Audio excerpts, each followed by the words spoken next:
Hello my perfect family, कैसे हो आप सब लोग। आई होप कि आप सभी बहुत ही अच्छे होंगे। तो आज की वीडियो में हम लोग बात करेंगे transfer of materials across plasma membrane के बारे में। यानी कि जो हमारी प्लाज्मा मेम्ब्रेन होती है या फिर इसी को हम लोग सेल मेम्ब्रेन के नाम से भी जानते हैं, तो इसके अंदर और बाहर मूवमेंट हमें यहाँ पे किस तरह देखने को मिलता है। तो आप लोग कॉपी और पेन लेके बैठ जाइए और हम लोग अपना आज का लेक्चर स्टार्ट करते हैं। तो यार देखो, प्लाज्मा मेम्ब्रेन का बेसिक इंट्रोडक्शन हम लोगों ने लास्ट वीडियो में डिस्कस कर लिया है। तो अभी तक भी अगर आप लोगों ने सेल वाली वीडियो नहीं देखी है तो कुछ नहीं तो कम से कम आप लोग जो है वहाँ पे 5 मिनट से लेके 12 मिनट तक की वीडियो देख लो, तब आज की वीडियो पे आना, क्योंकि उसमें हम लोगों ने प्लाज्मा मेम्ब्रेन का बेसिक इंट्रोडक्शन देखा था। तो सबसे पहले हम लोग बात करते हैं कि जो हमारी प्लाज्मा मेम्ब्रेन होती है उसके अंदर हमें ये ट्रांसफर ऑफ सब्सटेंस देखने को क्यों मिलता है, यानी क्यों हमारे कुछ सब्सटेंस यहाँ पे प्लाज्मा मेम्ब्रेन से अंदर आते हैं और बाहर जाते हैं। तो यार देखो, जो हमारी सेल होती है, तो जैसा कि हम लोगों ने देखा कि सेल के अंदर यहाँ पे कितनी सारी एक्टिविटी परफॉर्म हो रही है। कोई यहाँ पे प्रोटीन बना रहा है, कोई यहाँ पे एनर्जी जनरेट कर रहा है, यानी कि जो सेल है उसके अंदर बहुत सारे फंक्शंस यहाँ पे परफॉर्म होते रहते हैं। तो उन सारे फंक्शंस को परफॉर्म करने के लिए सेल को यहाँ पे कुछ चीज़ों की रिक्वायरमेंट भी पड़ सकती है। तो उसी के लिए यहाँ पे जो है जो सब्सटेंस की रिक्वायरमेंट होती है वो यहाँ पे हमारी प्लाज्मा मेम्ब्रेन के बाहर से अंदर आ जाते हैं, और जिनकी ज़रूरत नहीं होती है उसको यहाँ पे सेल जो है अपने अंदर से बाहर भेज देता है। तो इसीलिए यहाँ पे जो हमारा सेल है उसकी जो नॉर्मल फंक्शनिंग होती है और यहाँ पे जो सेल का सर्वाइवल होता है, यानी कि देखो अगर यहाँ पे मान लो सेल को किसी चीज़ की ज़रूरत है और वो उसको नहीं मिली तो सेल हमारी ख़राब होना शुरू हो जाएगी। तो उसके सर्वाइवल के लिए भी यहाँ पे ट्रांसफर ऑफ सब्सटेंस का होना बहुत ही ज़रूरी है। अब देखो, जो हमारी प्लाज्मा मेम्ब्रेन होती है, तो जैसा हम लोग को पता है ये हमारी एक सेलेक्टिवली परमिएबल मेम्ब्रेन होती है। तो ये अपने अंदर से सिर्फ कुछ सब्सटेंस को अलाउ करती है। तो इसीलिए हमारी प्लाज्मा मेम्ब्रेन के अक्रॉस में जो सब्सटेंस का ट्रांसपोर्ट होता है वो हमें दो अलग अलग तरीकों से देखने को मिलता है, जिसमें पहला होता है हमारा पैसिव ट्रांसपोर्ट और दूसरा होता है हमारा एक्टिव ट्रांसपोर्ट।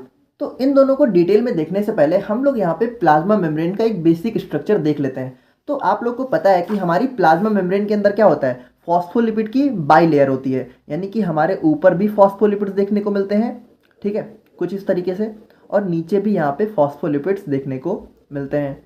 तो जैसा कि हम लोगों ने देखा था कि फॉस्फोलिपिड हमारा क्या होता है, जो हमारा फॉस्फेट और लिपिड से मिलकर बना होता है। तो ये जो हमारा ऊपर सर्कुलर पार्ट होता है इसको हम लोग क्या बोलते हैं, ये हमारा हेड पार्ट होता है, ठीक है, फॉस्फोलिपिड का। और ये जो नीचे वाला पार्ट होता है इसको हम लोग क्या बोलते हैं, टेल पार्ट, ठीक है। और यहाँ पे भी कुछ इस तरीके से हो जाता है। तो ये होता है, ये क्या होता है हमारा, ये जो आप लोग को दिख रहा है ना यहाँ पे ग्रुप में, ये हमारा फॉस्फोलिपिड होता है, ठीक है। ये ऊपर होता है इसका हेड और नीचे होता है हमारा टेल। तो जो हमारा हेड होता है, ठीक है, तो हम लोगों ने देखा था हेड हमारा क्या होता है, हाइड्रोफिलिक नेचर का होता है, ठीक है। हाइड्रोफिलिक मतलब क्या हुआ, वाटर लविंग। और जो टेल होता है वो यहाँ पे हाइड्रोफोबिक होता है, या फिर इसको हम लोग लाइपोफिलिक भी कह सकते हैं। तो हाइड्रोफोबिक का मतलब क्या होता है कि ये वाटर को हेट करता है, और लाइपोफिलिक मतलब ये ऑयल को लव करता है। तो अब आप लोग यहाँ पे थोड़ा ध्यान से समझना कि अगर हमारा कोई यहाँ पे ऐसा सब्सटेंस है, ठीक है, जो यहाँ पे वाटरी है, ठीक है, या फिर मान लो अगर हमारा वाटर ही है, ठीक है, पानी है हमारा, तो ये यहाँ पे देखो ऊपर वाला पोर्शन तो जो है हाइड्रोफिलिक है यानी वाटर लविंग है, तो ये ऊपर से तो यहाँ पे इजिली क्रॉस हो जाएगा। लेकिन जब यहाँ पे बीच में आएगा, अंदर आएगा, तो ये हमारा हाइड्रोफोबिक है ना, बीच वाला पार्ट, यहाँ पे जो टेल वाला पार्ट है, ये जो आप लोगों को दिख रहा है ये वाला पोर्शन, ये हमारा क्या है, हाइड्रोफोबिक है और लाइपोफिलिक है।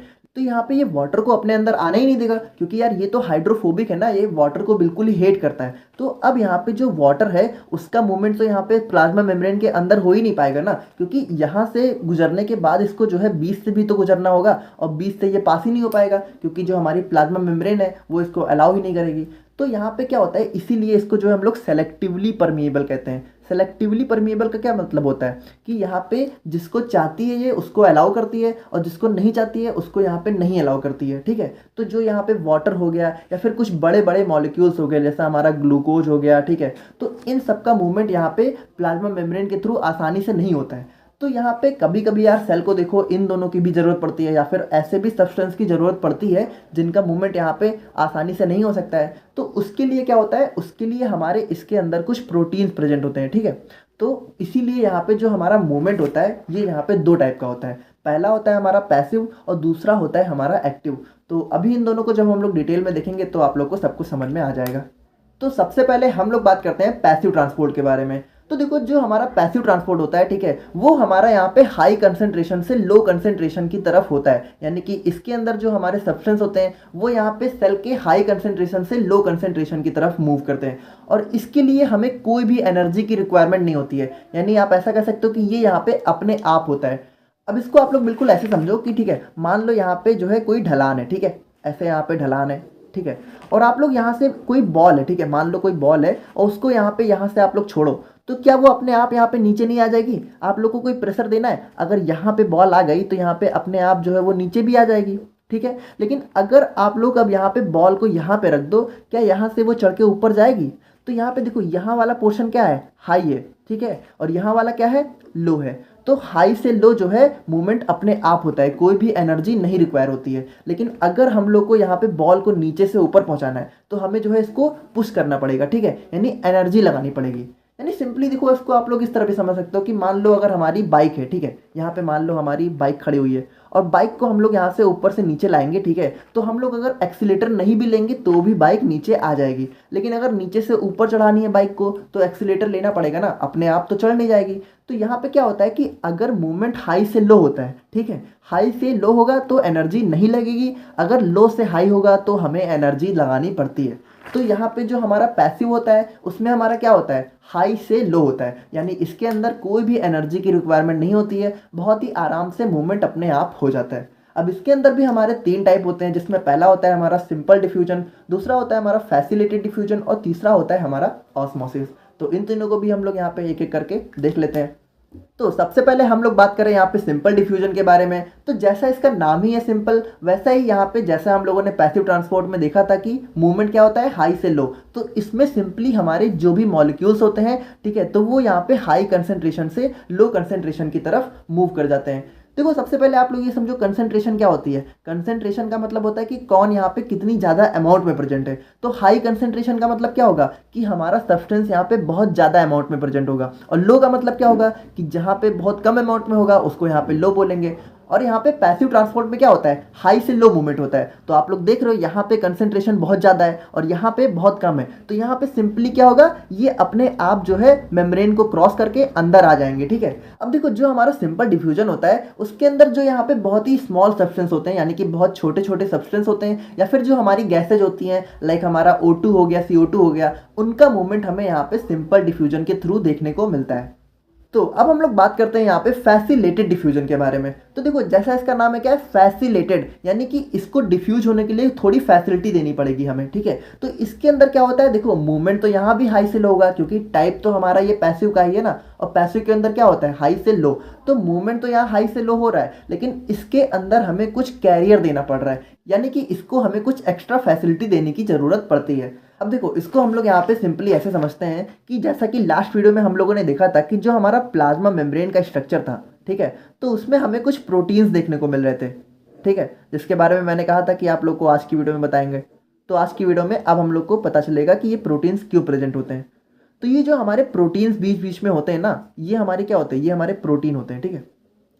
तो ये प्रोटीन ही हमारे बेसिकली यहाँ पे फैसिलिटी देने का काम करते हैं, ठीक है। तो यहाँ पे क्या होता है कि जो यहाँ पे ऐसे सब्सटेंस होते हैं जिनका मूवमेंट यहाँ पे प्लाज्मा मेम्ब्रेन के थ्रू आसानी से नहीं हो सकता, वो यहाँ पे हमारी फैसिलिटेड डिफ्यूजन के थ्रू मूव करते हैं। अब देखो, इसके अंदर जो हमारे ऐसे सब्सटेंस होते हैं जो यहाँ पे साइज में थोड़े बड़े होते हैं, जो यहाँ पे सिंपल डिफ्यूजन के थ्रू क्रॉस नहीं कर सकते, वो यहाँ पे क्या होता है कि इन प्रोटीन्स आके बाइंड हो जाते हैं, यानी कि जुड़ जाते हैं, और उसके बाद क्या होता है कि ये यहाँ पे इसके थ्रू होते हुए हमारी प्लाज्मा मेम्ब्रेन के अंदर पहुंच जाते हैं। अब देखो, इसमें जो हमारे प्रोटीन होते हैं, ठीक है, तो पहले हमें उनका शेप जो है इस टाइप में देखने को मिलता है, यानी कि इनका जो माउथ होता है वो यहाँ पे ऊपर की तरफ ओपन होता है। तो क्या होता है कि जो हमारा सब्सटेंस होता है वो यहाँ पे इसमें आके बाइंड हो जाता है, ठीक है, और उसके बाद क्या होता है, इसका माउथ यहाँ पे बंद हो जाता है, ठीक है, और सब्सटेंस हमारा इसमें फंस जाता है। और उसके बाद क्या होता है, उसके बाद जो ये हमारे प्रोटीन होते हैं, थोड़ी देर बाद इनका जो शेप होता है वो कुछ ऐसा हो जाता है, यानी कि ये जो है अंदर की तरफ ओपन हो जाते हैं। और उसके बाद क्या होता है, सब्सटेंस हमारा सेल के अंदर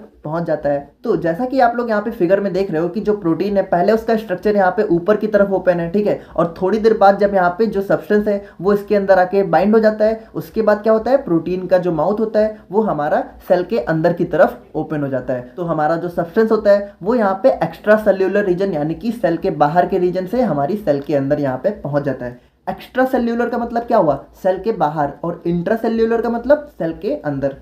अब देखो, इसमें जो हमारा तीसरा टाइप होता है वो होता है हमारा ऑस्मोसिस।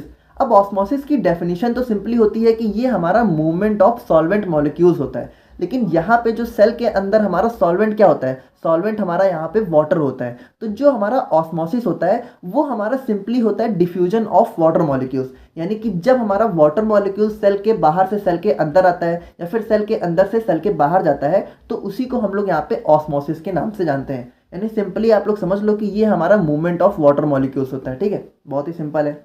तो अब हम लोग बात करते हैं यहाँ पे एक्टिव ट्रांसपोर्ट के बारे में। तो जैसा इसका नाम है एक्टिव, तो इसके लिए सेल को एक्टिवेट होना पड़ता है, यानी इसके लिए सेल को एनर्जी देनी पड़ती है। तो इसमें क्या होता है, हमारा जो मूवमेंट होता है वो लो कंसेंट्रेशन से हाई कंसेंट्रेशन की तरफ होता है। तो जैसा हम लोगों ने देखा था कि अगर कोई चीज़ हाई से लो है तो वो तो अपने आप हो जाती है, लेकिन अगर लो से हाई है तो उसको हमें एनर्जी देनी पड़ती है, और इसीलिए यहाँ पे जो है एनर्जी की रिक्वायरमेंट होती है। और जो एनर्जी होती है वो मिलती कहाँ से है, वो मिलती है यहाँ पे एटीपी से। ठीक है, मेनली यहाँ पे जो एनर्जी होती है वो जब एटीपी का यहाँ पे ब्रेक डाउन होता है, यानी एटीपी हमारा जब ब्रेक होता है तो उससे यहाँ पे एनर्जी रिलीज होती है जो यहाँ पे एक्टिव ट्रांसपोर्ट में यूज होती है। अब देखो ये भी हमारा बेसिकली दो टाइप का होता है, पहला होता है हमारा प्राइमरी एक्टिव ट्रांसपोर्ट, दूसरा होता है हमारा सेकेंडरी एक्टिव ट्रांसपोर्ट। तो बात करें हम लोग यहाँ पे प्राइमरी एक्टिव ट्रांसपोर्ट के बारे में, तो इसके अंदर बेसिकली क्या होता है कि जो एनर्जी होती है वो एटीपी के ब्रेकडाउन से मिलती है। ठीक है, और इसके लिए भी हमें कैरियर प्रोटीन की जरूरत पड़ती है। अब देखो एक चीज आप लोग सिंपली समझो कि जो हमारा एक्टिव ट्रांसपोर्ट है उसके अंदर हमें कैरियर प्रोटीन की जरूरत तो पड़ती ही है। ठीक है, यानी इसके अंदर हमारे ऐसे सब्सटेंस का मूवमेंट ही होता है जो सेल को आसानी से क्रॉस नहीं कर सकते। तो पहली बात तो इसको प्रोटीन चाहिए ही होगा, और उसके बाद एनर्जी भी लगानी पड़ेगी। देखो प्रोटीन की रिक्वायरमेंट यहाँ पे डिफ्यूजन में भी होती है, जो फैसिलिटेड डिफ्यूजन होता है उसमें भी प्रोटीन की रिक्वायरमेंट पड़ती है, लेकिन एनर्जी की रिक्वायरमेंट नहीं पड़ती है। लेकिन जो हमारा एक्टिव ट्रांसपोर्ट होता है उसके अंदर प्रोटीन की भी रिक्वायरमेंट पड़ती है और उसके साथ साथ हमें एनर्जी भी देनी पड़ती है। ठीक है, तो सिंपल है। अब देखो जो हमारा एटीपी होता है, यानी कि हमारी पूरी बॉडी में जितना एटीपी प्रोड्यूस होता है उसका 40% यहाँ पे एक्टिव ट्रांसपोर्ट में ही यूज हो जाता है। ठीक है, तो यहाँ पे बात करें इसके एग्जाम्पल की, तो जो हमारा सोडियम पोटेशियम पंप होता है वो इसका बहुत ही अच्छा एग्जाम्पल होता है। तो इसको हम लोग यहाँ पे देख लेते हैं। अब देखो जो हमारे सोडियम आयंस होते हैं, यानी कि जो हमारा Na+ होता है, ठीक है, तो वो सेल के अंदर बहुत कम होता है और सेल के बाहर बहुत ज़्यादा होता है। यानी कि जो हमारा सेल का एक्स्ट्रा सेल्यूलर रीजन होता है वहाँ पे सोडियम आयन की कंसेंट्रेशन ज़्यादा होती है, यानी हाई कंसेंट्रेशन होती है, और सेल के अंदर इसकी लो कंसेंट्रेशन होती है। और वहीं पर जो हमारा पोटेशियम आयन होता है, यानी कि जो हमारा K+ होता है, वो सेल के बाहर कम होता है और सेल के अंदर ज़्यादा होता है। ठीक है, तो सेल के बाहर इसकी लो कंसेंट्रेशन होती है और सेल के अंदर इसकी हाई कंसेंट्रेशन होती है। तो मूवमेंट यहाँ पे जो है हमें एक्टिव ट्रांसपोर्ट में कैसा देखने को मिलता है, लो टू हाई। तो देखो अब हमारा जो सोडियम होता है उसको यहाँ पे लो टू हाई अगर करना है तो अंदर से बाहर जाना पड़ेगा। देखो अंदर सोडियम क्या है, लो है और बाहर हाई है, और यहाँ पे पोटेशियम के केस में क्या है, बाहर लो है और अंदर हाई है। अब देखो इसको हम लोग सिंपली ऐसे समझते हैं कि मान लो ये हमारी कोई सेल है, ठीक है, और इसके अंदर जो हमारा सोडियम है, ठीक है, वो यहाँ पे बहुत कम अमाउंट में है। ठीक है, और बाहर अगर बात करें तो सोडियम बहुत ज़्यादा है, बहुत ज़्यादा। ठीक है, Na+ भरा पड़ा है बाहर। ठीक है, यानी कि जो सेल का एक्स्ट्रा सेल्यूलर रीजन है वहाँ बहुत सारा सोडियम है और इंट्रा सेल्यूलर रीजन में बहुत कम है, यानी यहाँ जो है इसकी लो कंसेंट्रेशन है और यहाँ क्या है, हाई है। लेकिन वहीं बात करें तो जो हमारा K+ यानी कि पोटेशियम है वो सेल के बाहर बहुत कम है। ठीक है, सेल के बाहर यहाँ पे बहुत कम है और सेल के अंदर यहाँ पे बहुत ज़्यादा है, यानी सेल के अंदर जो है K+ यानी पोटेशियम बहुत ज़्यादा अमाउंट में प्रेजेंट है। अब यहाँ पे जो हमारा एक्टिव ट्रांसपोर्ट है वहाँ पे मूवमेंट कैसी होती है, लो से हाई। तो यहाँ पे देखो सोडियम लो कहाँ है, लो है यहाँ पे सेल के अंदर, और हाई कहाँ पे है, सेल के बाहर। यानी कि जो हमारा सोडियम है उसका मूवमेंट कैसा होगा, सेल के अंदर से सेल के बाहर की तरफ। और वहीं पे जो हमारा पोटेशियम आयन है वो यहाँ पे ज़्यादा कहाँ है, ज़्यादा है सेल के अंदर, और लो कहाँ है, लो है सेल के बाहर। तो इसकी मूवमेंट कैसी होगी, इसकी होगी बाहर से अंदर की तरफ। क्यों, क्योंकि ये हमारा एक्टिव ट्रांसपोर्ट है। एक्टिव में क्या होता है, लो से हाई। तो K+ यहाँ पे बाहर से अंदर आएगा और Na+ यहाँ पे क्या होगा, अंदर से बाहर जाएगा। यानी इसको अगर हम लोग ऐसे सिंपली समझे, यानी ये मान लो अगर हमारी प्लाज्मा मेम्ब्रेन है तो यहाँ पे क्या होगा कि जो हमारा Na+ है, ठीक है, उसकी मूवमेंट यहाँ पे अंदर से बाहर हो रही होगी, और जो हमारा K+ है उसकी मूवमेंट यहाँ पे बाहर से अंदर की तरफ हो रही होगी। तो अब हम लोग इसको यहाँ पे इस फिगर से समझते हैं। तो देखो सबसे पहले क्या होगा कि जो हमारा कैरियर प्रोटीन है उसका माउथ यहाँ पे अंदर की तरफ ओपन होगा, और क्या होगा कि जो हमारा Na+ है वो यहाँ पे इससे आके बाइंड हो जाएगा। अब देखो इसमें जो आप लोगों को ये चीज़ दिख रहा है, तो ये वाला जो साइड है, ये वाला, ये यहाँ पे Na+ को बाइंड करने के लिए होता है, और जो ये वाली साइड है ये यहाँ पे K+ को बाइंड करने के लिए होती है। ठीक है, इसीलिए देखो ये यहाँ पे गोल है और ये यहाँ पे थोड़ा आप लोग को ट्रायंगुलर शेप में देखने को मिलेगा। ठीक है, तो यहाँ पे जो हमारा K+ है इसीलिए ट्रायंगल में है। क्योंकि ये जो है इसके साथ बाइंड होगा। अभी हम लोग देख लेंगे, बिल्कुल भी परेशान होने की जरूरत नहीं है। तो जैसा कि हम लोग बात कर रहे थे कि Na+ क्या होगा, इससे आके बाइंड हो जाएगा, ठीक है। और हम लोगों ने जैसा देखा था कि हमें क्या होगा, एनर्जी की रिक्वायरमेंट होगी। और एनर्जी कैसे मिलेगी, एनर्जी मिलेगी ATP से। देखो ATP का मतलब क्या होता है, एडेनोसिन ट्राइफॉस्फेट, यानी कि इसमें हमें 3 फॉस्फेट ग्रुप देखने को मिलते हैं, ठीक है। तो यहाँ पे क्या होगा नेक्स्ट स्टेप में कि ये जो हमारा जो सोडियम है, ठीक है, वो यहाँ पे इससे आके जुड़ जाएगा। और उसके बाद क्या होगा, इसका जो माउथ अंदर की तरफ ओपन था वो यहाँ पे बाहर की तरफ ओपन हो जाएगा। और जो हमारा ATP था, यानी जो हमारा एडेनोसिन ट्राइफॉस्फेट था, वो यहाँ पे क्या होगा, ब्रेक होगा। हम लोगों ने क्या देखा था कि ATP के ब्रेकडाउन से एनर्जी मिलती है। तो ATP यहाँ पे ब्रेक हो जाएगा किसमें, तो जब ब्रेक होगा तो इसका जो एक फॉस्फेट है, ठीक है, वो यहाँ पे इससे आके जुड़ जाएगा और इसको जो है एनर्जी मिलने लगेगी, ठीक है। और ये जो हमारा ATP था वो यहाँ पे किसमें कन्वर्ट हो जाएगा, एडेनोसिन डाइफॉस्फेट, यानी कि ADP में। डाइफॉस्फेट का मतलब क्या होगा कि अब इसके पास सिर्फ 2 फॉस्फेट बचते हैं, ठीक है।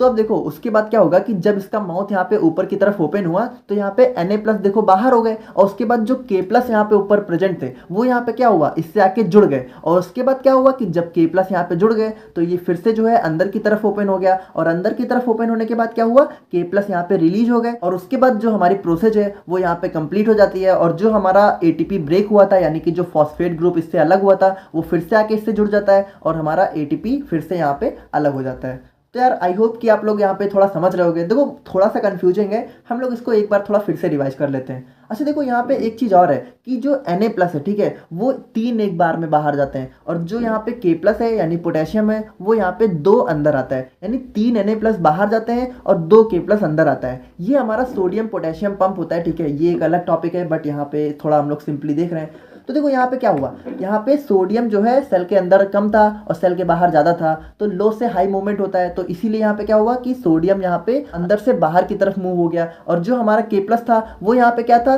सेल के अंदर ज़्यादा था और बाहर कम था। तो यहाँ पे क्या होगा, लो टू हाई मूवमेंट करने के लिए यहाँ पे जो हमारा पोटेशियम है वो यहाँ पे इससे आके बाइंड हुआ और हमें सेल के अंदर देखने को मिल गया। और मूवमेंट हमारा कैसा हुआ, लो टू हाई। और लो टू हाई करने के लिए क्या हुआ, एनर्जी देनी पड़ी। एनर्जी हम लोगों ने कैसे दी, एनर्जी मतलब हम लोगों ने नहीं दी एनर्जी, सेल ने कैसे ली, सेल ने ली यहाँ पे एनर्जी ATP से, ठीक है। ATP से एनर्जी कैसे ली, जब ATP यहाँ पे ब्रेक हुआ किसमें, ADP यानी कि एडेनोसिन डाइफॉस्फेट में, ठीक है। तो यहाँ पे फॉस्फेट ग्रुप अलग हो गया। तो फाइनली अब हम लोग बात करते हैं यहाँ पे सेकेंडरी एक्टिव ट्रांसपोर्ट के बारे में। तो देखो जो सेकेंडरी एक्टिव ट्रांसपोर्ट होता है उसमें यहाँ पे सिर्फ एक ही डिफरेंस होता है कि जो प्राइमरी एक्टिव ट्रांसपोर्ट है वो यहाँ पे एनर्जी ATP से लेता है, और जो सेकेंडरी एक्टिव ट्रांसपोर्ट है वो यहाँ पे इलेक्ट्रोकेमिकल ग्रेडियंट से एनर्जी लेता है, ठीक है। जो यहाँ पे एक्टिव ट्रांसपोर्ट मैकेनिज्म के द्वारा ही जनरेट होता है, ठीक है। यानी कि जो ये इलेक्ट्रोकेमिकल ग्रेडियंट हमें देखने को मिलता है उसकी जनरेशन यहाँ पे एक्टिव ट्रांसपोर्ट से ही होती है और वहीं यहाँ पे एनर्जी के फॉर्म में बाद में यूज कर लिया जाता है। अब देखो ये यहाँ पे क्रिएट कैसे होता है, यहाँ पे एक पोटेंशियल जनरेट हो जाता है, ठीक है। और पोटेंशियल यहाँ पे प्लस माइनस चार्ज के डिसबैलेंस की वजह से जनरेट होता है। अब इसके अंदर भी हमारे 2 टाइप होते हैं, जिसमें पहला होता है हमारा सिम्पोल्टर